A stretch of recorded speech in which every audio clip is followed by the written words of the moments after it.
சிவன் என்றாலே நம் நினைவுக்கு வருவது அவரது நெற்றிக்கண். ஆனால் அந்த மூன்றாவது கண் எப்போதும் திறந்திருப்பதில்லை. அது ஏன் தெரியுமா? அது வெறும் தீப்பிழம்பு மட்டுமல்ல, அது பேரறிவின் அடையாளம்.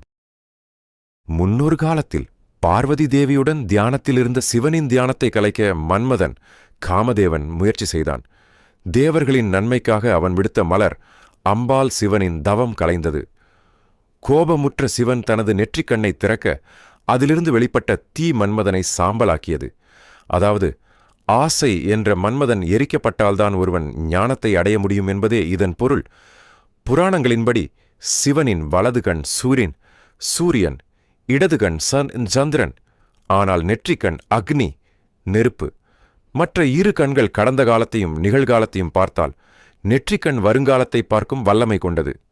உலகத்தில் தீமை அதிகரிக்கும் போது அதை அழிக்கவே இந்த கண் திறக்கப்படுகிறது. கோவில்களில் சிவனை வழிபடும்போது நாம் விபூதி அணிவது நம்மிடமுள்ள தீய குணங்கள் எரிக்கப்பட்டு தூய்மையாக வேண்டும் என்பதற்காகத்தான். சிவனின் நெற்றிக்கண் என்பது அழிவை மட்டும் குறிப்பதல்ல, அது நம்முள்ளிருக்கும் அறியாமையை அழித்து ஞானத்தை வழங்கும் ஒரு குறியீடு. நக்கீரர் என்ற புலவன் தவறாக பாடியபோது, சிவன் நெற்றிக்கண்ணை காட்டினாலும் நெற்றிக்கண் காட்டினும் குற்றம் குற்றமே என்று வாதிட்ட கதையும் தமிழுக்கு உண்டு.